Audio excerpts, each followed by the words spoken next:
মালিক ইবনে jar bubble থেকে।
কি হয়েছে?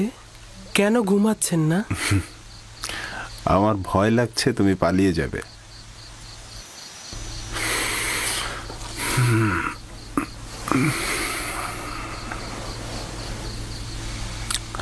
আসলে তুমি কে? তুমি খুব সাধারণ কেউ না। আমি তো পূর্বেও এর উত্তর দিয়েছি।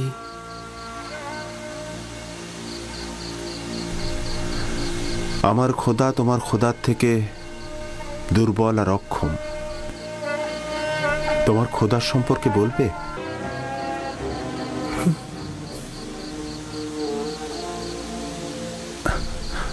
তোমার খোদা হাজির, তোমার খোদা নাজির।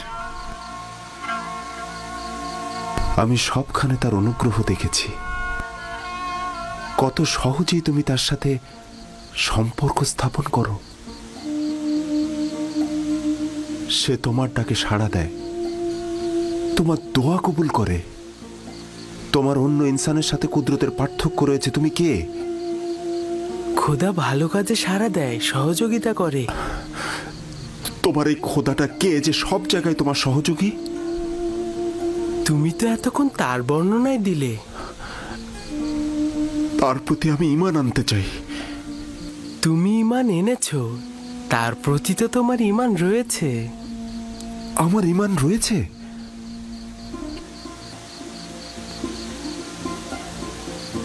তুমি আমার খোদাকে সবখানে হাজির দেখেছো, তাকে সব কর্মে শক্তিশালী জানো। তোমার দৃষ্টিতে সে সকলের আশ্রয়দাতা, উত্তরদাতা। নিজের খোদাকে তুমি দুর্বল ও অক্ষম আখ্যায়িত করেছো। এগুলোই ঈমান। তার মানে আমিও তোমার মতো এক খোদার ইবাদতকারী? কাশ্মীরের ছাপা পাওয়ার রাতেই তুমি ঈমান এনেছিলে। আমি তো তোমার কথা শুনে বুঝতে পেরেছিলাম। তুমি কে? সত্যি করে বলো, তুমি কে? তুমি আমাদের সম্পর্কে এত অবগত। তোমাকে তোমার এক খোদার কসম, সত্যি করে বলো তুমি কে? বলো। কসম দিও না, বলার অনুমতি নেই আমার। আমার ইচ্ছায় কিছুই হচ্ছে না, সবকিছু খোদা তাআলার ইচ্ছাই হচ্ছে। এবং সেই পবিত্র ইচ্ছা পূরণের জন্যই তিনি আমাকে মিশরে এনেছেন। পবিত্র ইচ্ছা? আমাকে কিছুটা তো বলো। আমি জানি না, ভবিষ্যতে অবশ্যই জানবেন। আমি চাই না মালিক তোমাকে বিক্রি করুক। আমি অবশ্যই বাধা দেব। খোদাবান সব বিষয়ে অবগত। যদি তিনি আমাকে গোলাম হিসেবে চান, আমি রাজি।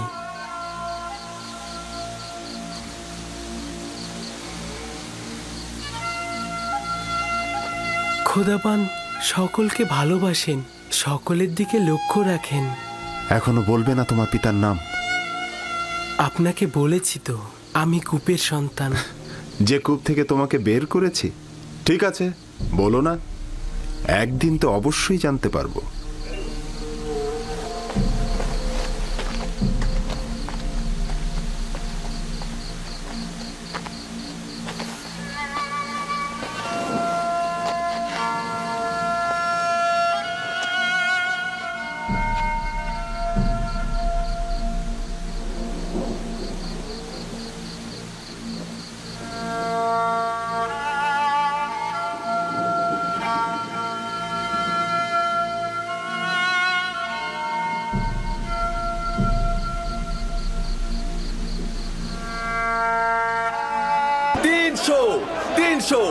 আর কেউ আছে?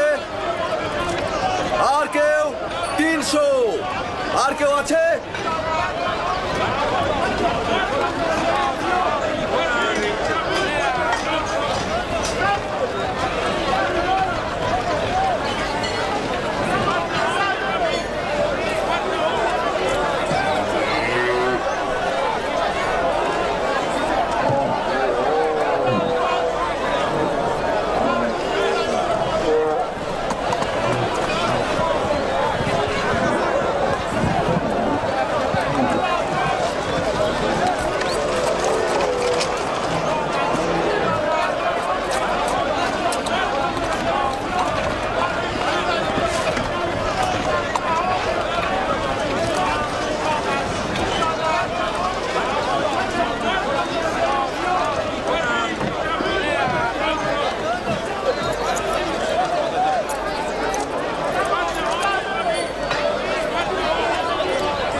জনাব মালিক,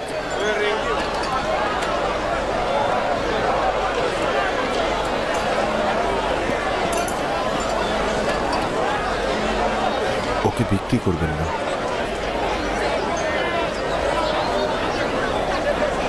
আমার নিজেরও তাকে বিক্রি করার ইচ্ছে নেই, কিন্তু দেখছো তো সে নিজেই বিক্রি হতে ইচ্ছুক।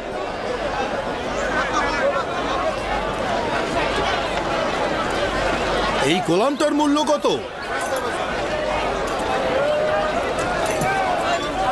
আমি দাস বিক্রি জানি না, কিন্তু এটা জানি যে সে খুবই সুদর্শন এবং মেধাবী। সে শিক্ষিত, সেই জন্য তার মূল্য অনেক উচ্চতর হয়েছে। আমি তাকে সস্তায় বিক্রি করব না। সে কিন্তু মন্দিরের জন্য খুব ভালো খেদমতকার হবে। এরকম সৌম্য চেহারার খেদমতকার হলে সবাই কিন্তু আকৃষ্ট হবে। ওকে আমাদের খরিদ করতেই হবে। 50 থেকে শুরু করি, কি বলেন? 50 দেব, বিক্রি করবে? তার মূল্য এর চাইতে অনেক বেশি জনাব। 100 দেবন দেব। এর থেকেও বেশি প্রাপ্য। বেশি দেবার প্রস্তাব কারো আছে?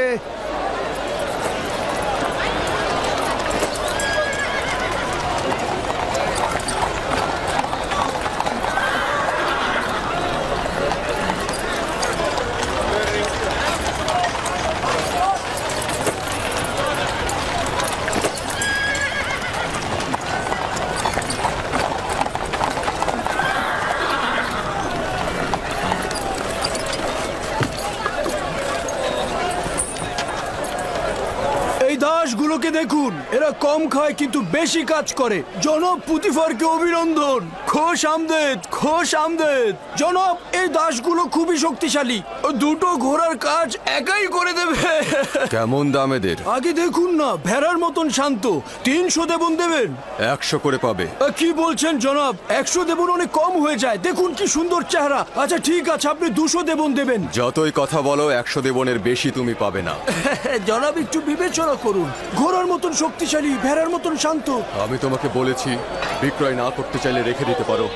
কি বলছেন জনাব? বাচ্চাটা কিন্তু অনেক সুদর্শন, কি বলো, তাই না? হ্যাঁ, সামর্থ্য থাকলে কিনে নিতাম। কত দিব বলে? আচ্ছা ঠিক আছে, ঠিক আছে। এগুলোকে গাড়িতে তোলো, তাড়াতাড়ি গাড়িতে তোলো। জনাব, আপনি যে 200 করবেন, এটা কিন্তু এই বাজারে কোনো জায়গায় পাবেন না। একদম শান্ত, ভেড়ার মতন শান্ত, ঘোড়ার মতন শক্তিশালী, এরকম দাস আপনি কোথাও পাবেন না। তবে কি জানেন জনাবে আলী, 200 করে বিক্রি করলেও কিন্তু আবার লোকসানি থেকে যায়। কিন্তু জনাব পুতিফার যখন এসেছেন, তখন আমি 200 করেই দেব। দুশ্চিন্তাগ্রস্ত হয়েও না ইউসুফ, আজ এরাই তোমার খরিদ্দার। হতে পারে তুমি একদিন এদের সবার খরিদ্দার হবে। এরা আমার কাছে কি চায়? এখানে কেন ভিড় করেছে? সৌন্দর্য সকলের অস্তিত্বে বিদ্যমান, কিন্তু বোধগম্য নয়। তুমি ইনসানের সকল রত্ন প্রদর্শন করেছ। তারা ইউসুফের নিজের সত্তার মূল ও হাকিকত উপভোগ করতে দাঁড়িয়েছে। তারা সুন্দরের পিছনে ছুটছে কেন? নিজেদের ভিতরে লুকায়িত সৌন্দর্য কি তারা দেখতে পাচ্ছে না? নিজেদের ভেতরের সৌন্দর্য দেখতে অন্তর্চক্ষু দরকার। এখানে তোমার সত্তার উপস্থিতিতে তারা মূর্তিমান হয়ে গেছে। কিন্তু তা তো কেবল বাহ্যিক দৃষ্টিতেই সীমাবদ্ধ থাকে। সকলেরই দৃষ্টি রয়েছে ইউসুফ, কিন্তু অন্তর্দৃষ্টি সকলের নেই। এই পরিস্থিতিতে আমিও তাদেরই ন্যায়। যদি তারা নিজেদের সৌন্দর্য বুঝতে পারত, আমাকে কেনার জন্য এত আগ্রহী হতো না। তারা না যতটা ইউসুফকে পছন্দ করার কারণে, তার চাইতেও খোদার খলিফাকে দেখার আগ্রহের কারণে হাজির হয়েছে। আদমকে সিজদা দেবার জন্য ফেরেশতারা উৎসুক হয়েছিল। এটা জানো ইউসুফ? 250 দেবন, 250 দেবন, 250 দেবন, 300 দেবন, 300 দেবন, 300 দেবন, 300 দেবন। আর কেউ আছেন? 320 দেবন। 380 দেবন। 380 দেবন, 380 দেবন। আর কেউ আছেন? 380 দেবন। আমি 400 দেবন দেব। এর চেয়ে বেশি দাম কে দিতে পারবে? কেউ কি চায় প্রস্তাব রাখতে এর চেয়ে বেশি দেবার? দেখতে শান্ত হলো, কিন্তু এরা অনেক শক্তিশালী। একাই এক গাড়ি লোহা টেনে নিয়ে যেতে পারে। এটা কেউ নিয়ে যাও। খুব ভালো নির্বাচন করেছেন, 3টা দাস নিয়েছেন না? আচ্ছা ঠিক আছে, আপনি 600 দেবন দেবেন। অনেক জিতে গিয়েছেন কিন্তু।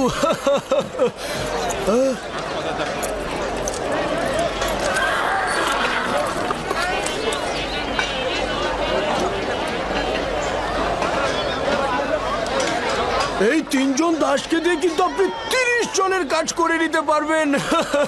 তাকে 300 দেবন দিয়ে দাও। হ্যাঁ আলী জনাব, আমার তো 600 দেবন হয়েছে। হায় হায়, বড় লোকসান হয়ে গেল। পরের বার কিন্তু পুষিয়ে দেবেন জনাব।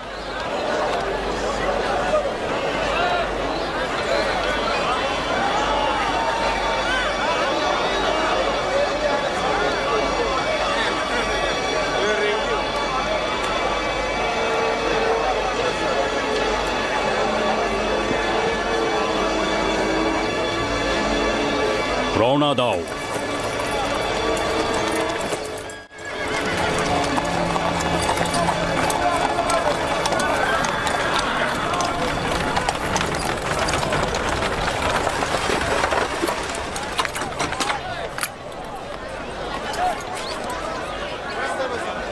1010 দেবন দেব আমি। 1020 দেবন দেব আমি। 1100 দেবন।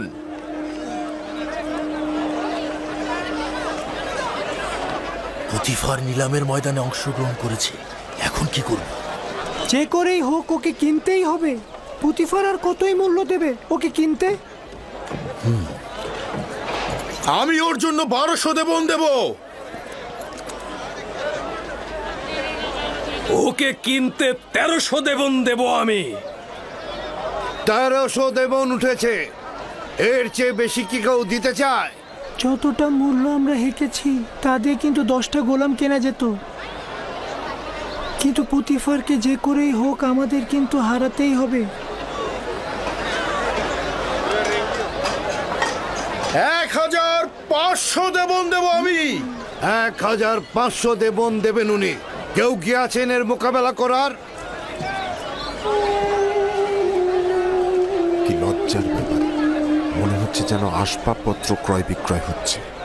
এই বালক যে কত অমূল্য তা যদি এরা জানতো তাহলে একে বাজারে তুলে এরকম দরদাম হাঁকাতো না।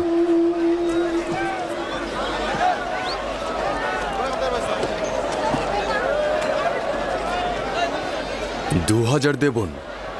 আমি দ্বিগুণ বলছি। তার মানে তো 3000।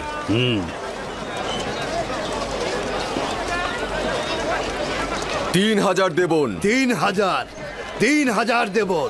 জনাব পুতিফার সেনাবাহিনীর প্রধান, তিনি মিশরের সম্ভ্রান্তদের একজন। তিনি 3000 দেবন প্রস্তাব রেখেছেন। জনাবে পুতিফার 3000 দেবন প্রস্তাব রেখেছেন। কার এত ক্ষমতা আছে যে জনাব পুতিফারের সাথে প্রতিযোগিতায় নামে? আপনাকে মোবারকবাদ, এখন থেকে এই গোলামের মালিক আপনি। আপনাকে এই নিশ্চয়তা দিচ্ছি যে একজন পরিপূর্ণ শিক্ষিত এবং আদব কায়দা জানা একজন গোলাম কিনেছেন। অনেক সৌভাগ্য, কল্যাণ এবং বরকতময় গোলাম। এই গোলাম জনাব পুতিফারের কাছে বিক্রয় করা হলো।